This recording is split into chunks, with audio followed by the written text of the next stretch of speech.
Harrenhal. Harrenhal. Harrenhal. That's right, we're going to talk about Harrenhal, as well as the much more important topics of Jeyne, Poole, Sansa, and Grain, along with Littlefinger's potential origins outside A Song of Ice and Fire. All that, and hopefully more, but maybe less, because I record these videos off the top of my head and don't actually know where I'm going the whole time. In Part 4 of Chaos is a Ladder, but to where? Well, now that we've gotten that exciting intro out of the way, in my previous video we made some pretty bold and intense claims about Littlefinger's desires being revenge against House Tully, and then that he probably knocked off Old Man Tully himself.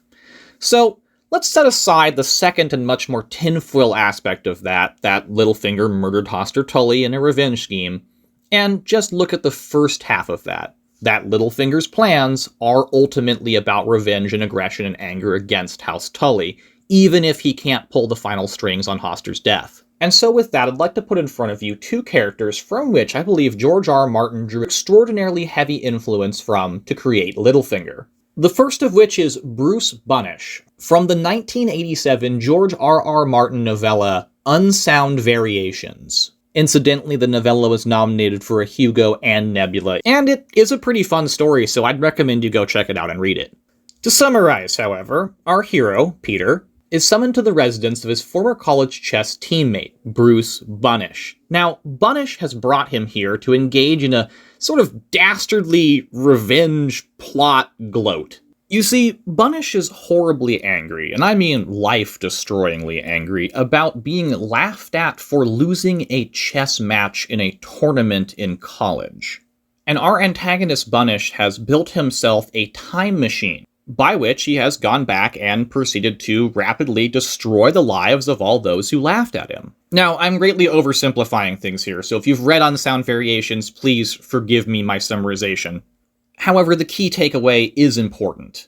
Bunnish, because of something that happened to him a long time ago, has never been able to escape this cyclical revenge mindset. He has devoted his entire life, multiple lifetimes in fact, to the destruction, downfall, and humiliation of those who wronged him. And it's a tight-knit cast. He's not trying to fuck over the universities who hosted the thing, or the entire chess community, or every bully everywhere. No, Bunnish, like Baelish, is focused on a narrow swath of individuals who have allegedly fucked up his shit.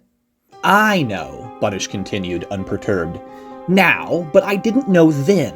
I thought that you were right. I'd thrown it all away, I thought. It ate at me for years and years. More years than you would believe. Every night I went to sleep replaying that game in my head. That game blighted my entire life. It became an obsession. I wanted only one thing, another chance. I wanted to go back, somehow to choose another line, to make different moves, to come out a winner. I'd picked the wrong variation, that was all. I knew that if I had another chance, I'd do better. For more than 50 years, I worked towards that end, and that end alone. So, what am I saying? Bunnish's time machine is similar to Littlefinger's jetpack in the show? No, of course not.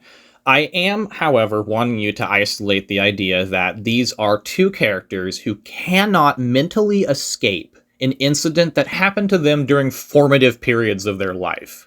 And because they are unable to escape these times, they essentially permanently live in or constantly revisit them. Bruce Bunnish with a time machine, Petire Baelish with the time machine of the mind. And I guess now, to some degree, with Sansa. Both are master manipulators. Both are players of the game. Both control enormous amounts of wealth and use their wealth to damage other people rather than to advance their own lives in any real way. Both Bunnish and Baelish in their pasts were given nicknames by their fellows as a means of taunting them. Bruce was named Brucey, which changed to Bunny, and Littlefinger was given the nickname Littlefinger, after him being small and from a small finger on the fingers. In the story proper of Unsound Variations, Bruce Bunnish expresses his contempt for the nickname, something that I no doubt feel Littlefinger shares, and may one day express himself. And I'll read for you here a small excerpt. Bruce? Bunnish sounded surprised. Why, Stuart, that's the first time you've ever called me Bruce. You have changed. You were the one who started calling me Brucey. God, how I hated that name. Brucey, Brucey, Brucey. I loathed it. How many times did I ask you to call me Bruce? How many times? Why, I don't even recall. I do recall, though, that after 3 years, you finally came to me at one meeting and said that you'd thought it over, and you'd now agreed that I was right, that Brucey was not an appropriate name for a Class A chess player, a 21-year-old, an officer in the ROTC.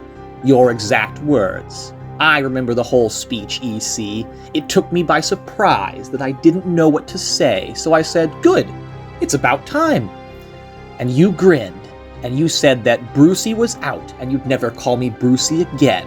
From now on, you said you'd call me Bunny. The overarching similarity is hard to deny.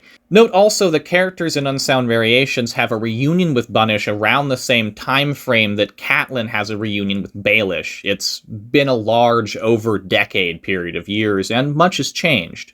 So I don't want to imply a direct one-to-one comparison here. However, I do think that Bunnish was definitely in the mix when our author began to design and write Baelish.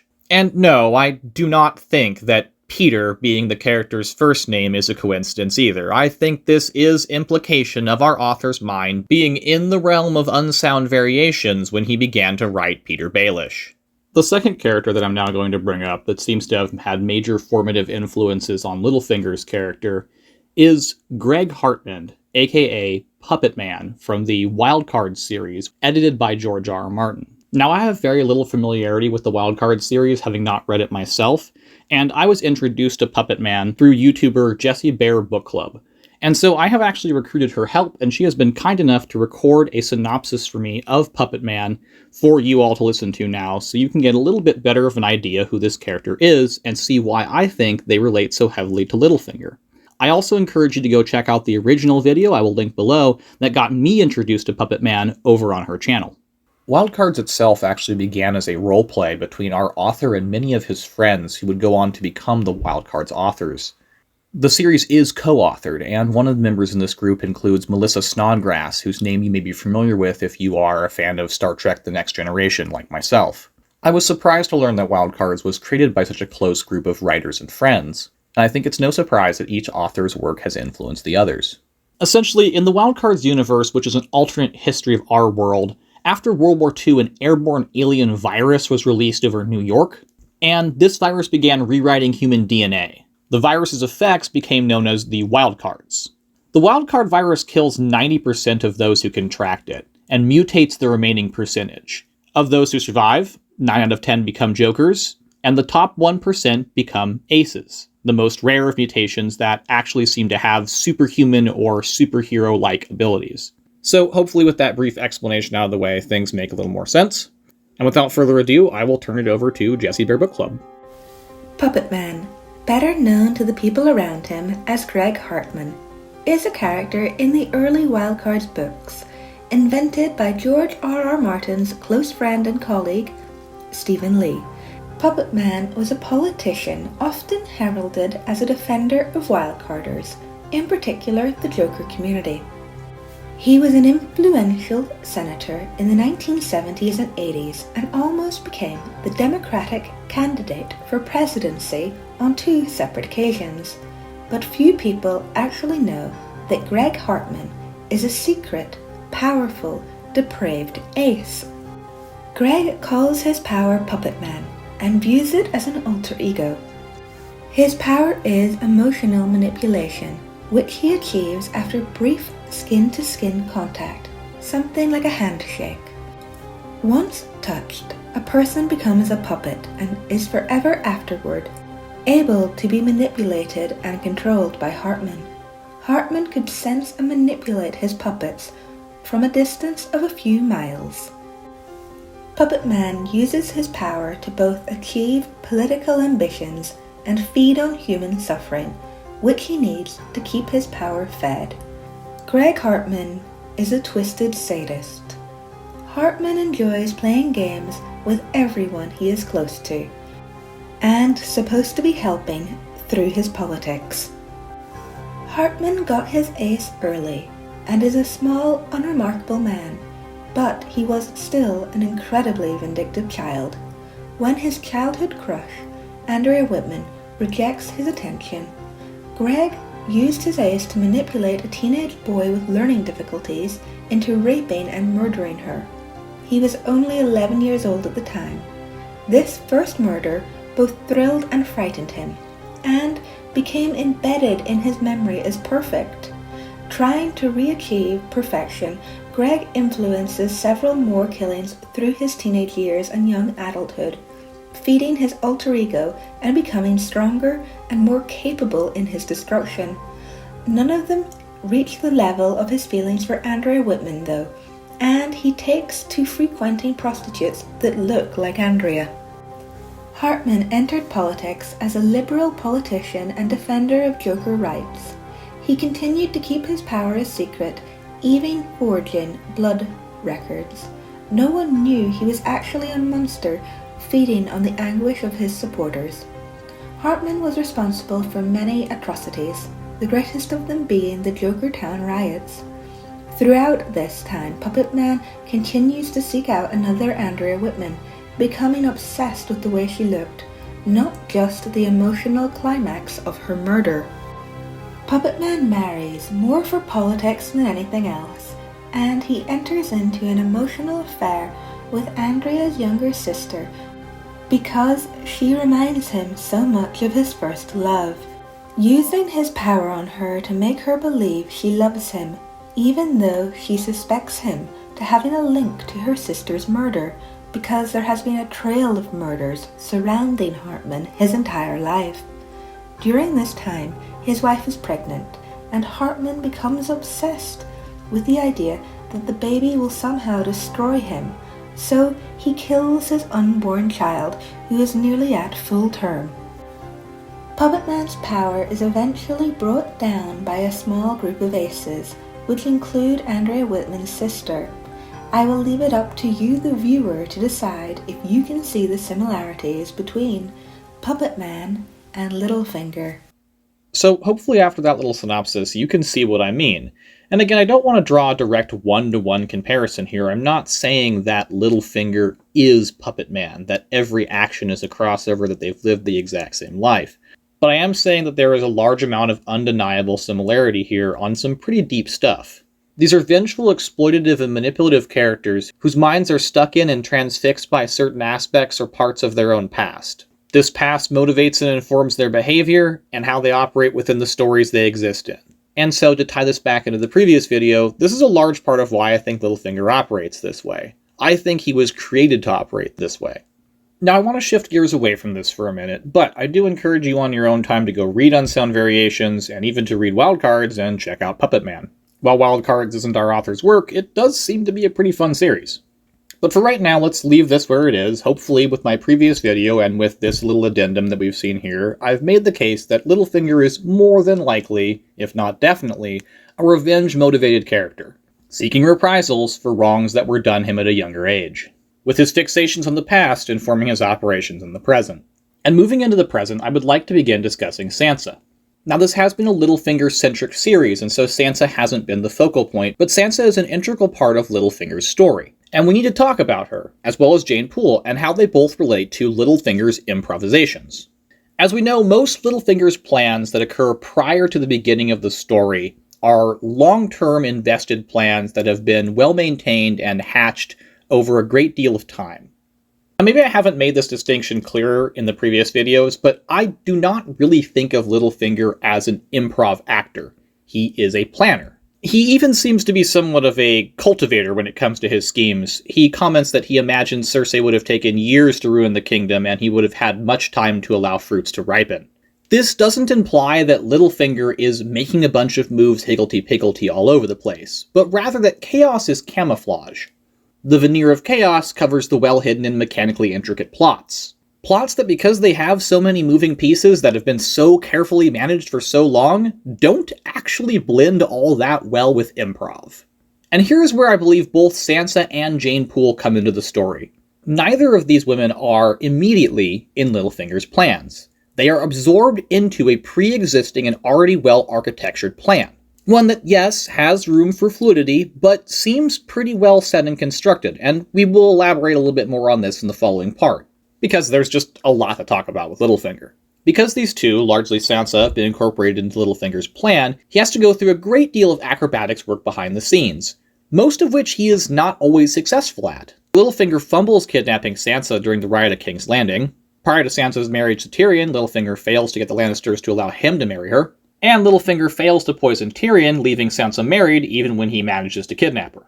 Moreover, he then has to balance hiding her, something he's also not super duper efficient at. There's a fair bit of evidence to suggest that at least some of the lords in the Vale know who she is, and that several of these lords might not be the kind of lords that Littlefinger wants to know who she is. And the Mad Mouse, who we know is working for Varys, or at least for pay from Varys, has managed to get himself close to Littlefinger after Littlefinger had to engage in an improvised murdering of his wife and framing of a singer.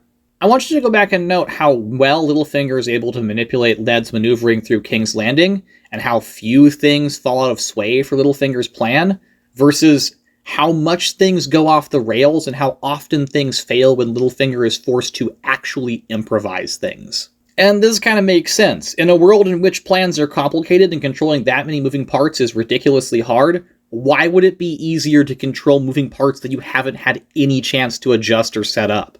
So where does Sansa fit into all this, and why did I even bring up Jeyne Poole? Well, it's because for all the difficulties and bungling that Littlefinger does go through, his plan might actually have succeeded, if not for the fact that these are people he's fucking with, individuals, who actually have agency as much as he's trying to suppress or control it. Littlefinger's ultimate complaint was that he got played by life, and so he is now turning around and playing others in turn to get what he wants, which is revenge on the life that played him. But life isn't a game, in the same way that life isn't a song, and there are no perfect moves that will win the game, and people aren't actually pawns.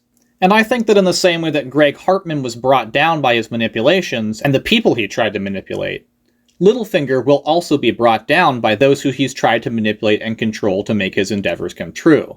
Littlefinger used his perceived lack of power and agency in order to get himself into the game, and once in the game, to get himself rather high up the social ladder. And what's funny is, as well as this tactic worked, as well as this camouflage was efficient for him, he forgot in the end that it was a lie.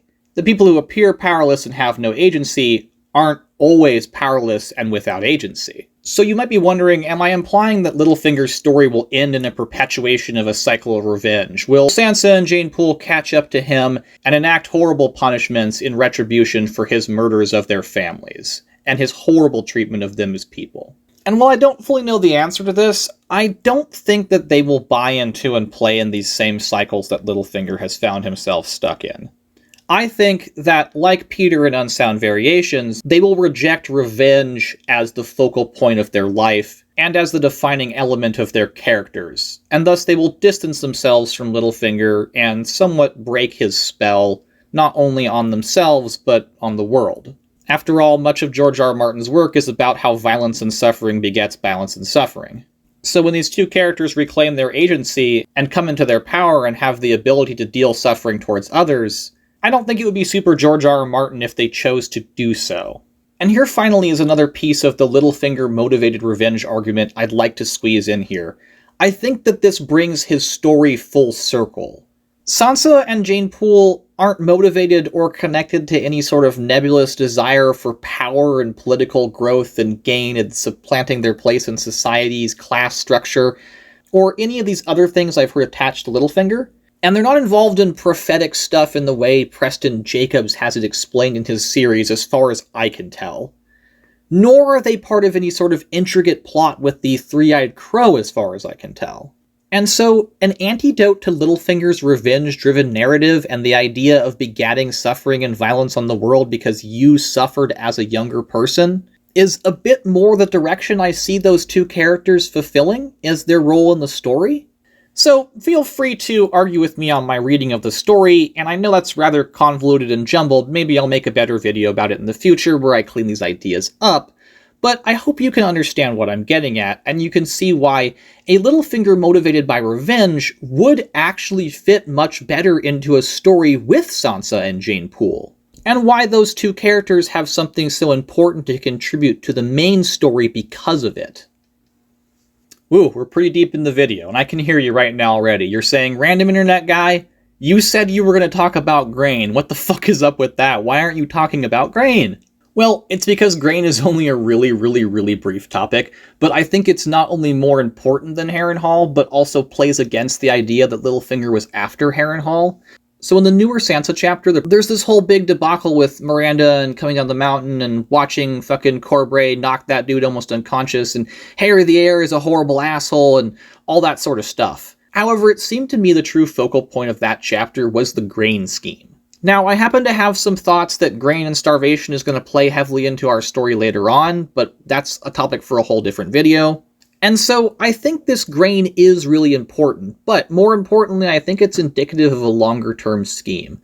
I think this supports the idea that Littlefinger had his sights set on going to the Eyrie from a long time ago. And I think it points to the idea that Littlefinger's ambitions are not centered on Harrenhal. While his revenge scheme was centered on the destruction of House Tully and much of the Riverlands, his hideaway and his bastion of safety is not Harrenhal. Nor do I think it's the Riverlands, given the bad conditions that are currently going on in there. I think he intends to milk the Riverlands and much of Westeros, who's going to need grain for money. After all, why would you want to go to a ruin that's been burned down with a bunch of fields that aren't producing shit from peasants who got burned out, when you could be selling all those poor starving people grain? And yes, Finally, after grain, we have come to Harrenhal. So, why, you might ask, am I bringing up Harrenhal? Well, it's because a lot of people brought up Harrenhal in discussions I've had around this topic and in comments. So what are the thoughts around Harrenhal? Well, that's going to partially connect us all the way back to video 1 when we started off with the Preston Jacobs interpretations of Littlefinger's life and his potential objectives, with Harrenhal potentially being at the center of some kind of prophecy. Now, without enough supportive textual evidence, I think we can safely reject, and we did safely reject that idea in the first video. But this doesn't completely answer the Harrenhal question, because Harrenhal is still, in and of itself, a holding. Potentially a valuable holding, and one that Littlefinger may or may not covet. And then, assuming he is coveting it, we have to analyze his reasons for why he's coveting it. So if we're setting aside the idea that Littlefinger wants Harrenhal because he wants some sort of prophecy, or he wants to do some kind of ritual, or some sort of magical occurrence to go on there, what are the other likely reasons put forward that Littlefinger might want to acquire Harrenhal? Well, first and foremost, and the one that has been brought up to me the most as far as I can recall, is the enormous wealth that allegedly comes with the castle itself. After all, Littlefinger does say that by granting him Harrenhal and paramountship of the Trident, Tyrion would, with a stroke, make him one of the richest and most powerful men in the realm. And I can easily see how after hearing that statement, one might assume Harrenhal itself is just specifically attached to vast amounts of wealth. However, I don't think this is supported in-world or in the text. So for our purposes, it's safe to say that after the conquest of the dragon, the castle's functions significantly changed, and it seemed to be more of a token prestige piece that might be passed off as a gesture. The A Song of Ice and Fire wiki literally calls the castle a white elephant, and a white elephant, for anyone unfamiliar, is, as defined by Wikipedia here at least, a possession that its owner cannot dispose of, whose cost, particularly in that of maintenance, is out of proportion to its usefulness. Again, Harrenhal seems to carry more prestige than value, and I think if we look at how Harrenhal is passed off and treated as a castle, this kind of makes sense and falls in alignment with that. The castle is given to one of Aegon's loyal vassals, though a different lord, notably a Tully, is named Paramount of the Trident. The castle is then passed to the Harraways as a gift. The castle is given to Sir Walton Towers of House Towers when he wins a melee. It's basically used as a place where Jaehaerys I can foist off Rhaenyra Targaryen to live out her years and eventually die, and then it's granted to House Strong. The house, again, changes hands a few more times as a reward, first being given to House Lawston, and then to House Went for later defeating House Lawston, or rather helping in the defeat of House Lawston. So again, we can see it's largely used as kind of a gift of prestige, like, here you go, here's a medal, how about some Harrenhal for you? Now, I'm not trying to talk down the castle's holdings. I mean, holding a castle, any castle, with rich and fertile lands surrounding it is far more valuable than being an unlanded person in the world of Ice and Fire. The main point I'm making here is that Harrenhal is neither coveted nor gifted for its richness and richness in value.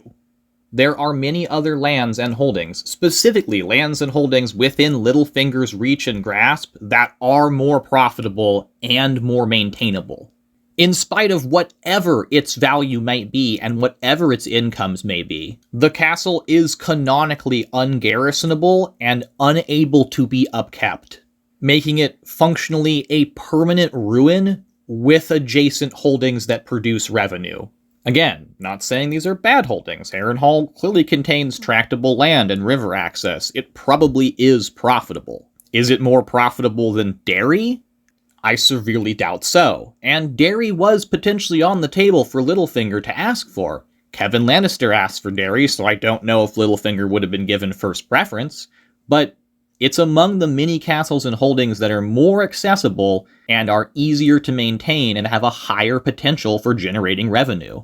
Moreover, if we're going with the idea that Harrenhal is a high revenue generating set of lands, and that's the reason why Littlefinger wants to control it, then it surprises me that Littlefinger wouldn't have put more effort into marrying into Stokeworth lands. Brom is an unscrupulous, heavy-handed murderer who manages to become Lord Stokeworth overnight. Littlefinger is a meticulous plotter with enormous amounts of connections and the ability to craft schemes.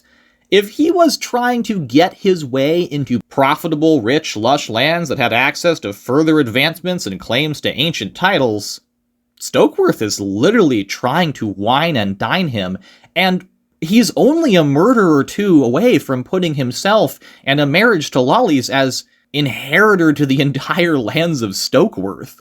Okay, random internet guy, so you've argued semi-persuasively and maybe raised some interesting questions here that I might have to take consideration of. What do you think is the point of Harrenhal then? If it's not magic, if it's not prosperity, if it's not a lordship at a prestigious castle, then why Harrenhal?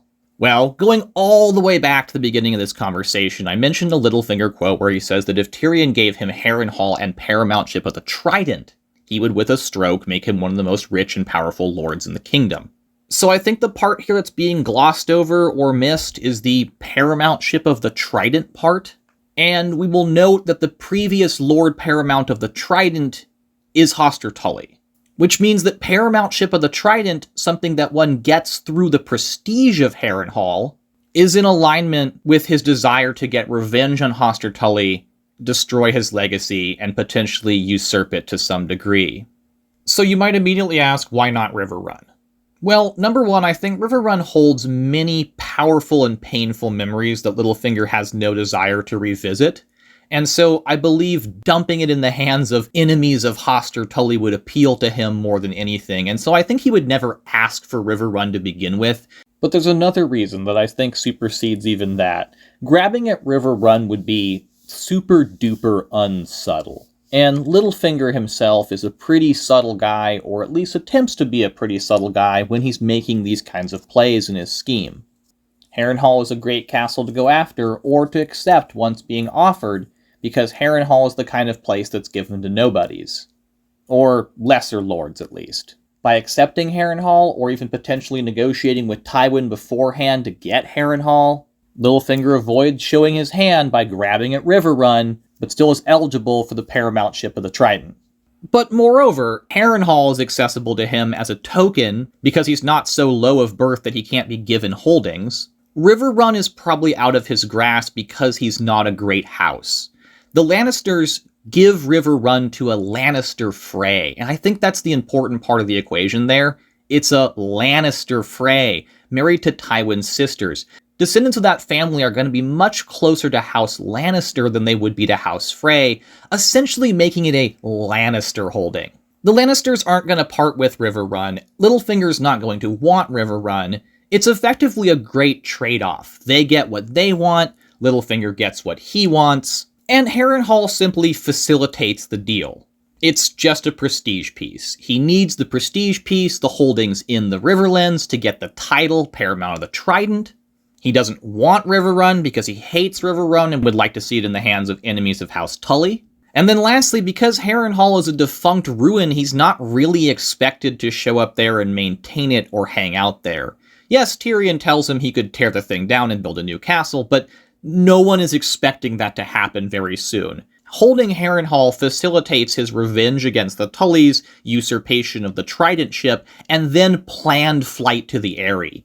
Poof, and just like that, we spent like 10 fucking minutes talking about Harrenhal. And as you can see, we're rapidly starting to roll past the 30-minute mark. So I think it's time we bring today's video to a close. But those of you who've been following the whole series may note that I haven't given you the entire complete front-to-back timeline rundown of Littlefinger that I promised you yet. And so that will be tackled in our 5th and final part, where I will attempt to lay out what I see as Littlefinger's complete list of actions, and then provide a hopefully much more coherent and less rambly thesis, synopsis, statement, whatever you want to call it. That will hopefully bring our nearly 2 hours of existing inane, incoherent, and absolutely mind-boggling ramblings to somewhat of a happy conclusion that might make a drop of sense. I want to thank everyone who sat through the videos up until this point. I hope you found them interesting. And I also want to give a quick shout out to R.E. Peters, who I ran into over on the Hills Alive channel. Excellent channel, go ahead and check her out if you haven't seen her videos. But hey Ari, hope I'm pronouncing that right. I also wanted to thank you for hanging out and watching this crazy Littlefinger stuff with me. So again, I hope you've all enjoyed the video, and I will see you next time for our 5th and final installment of Chaos is a Ladder, but to where?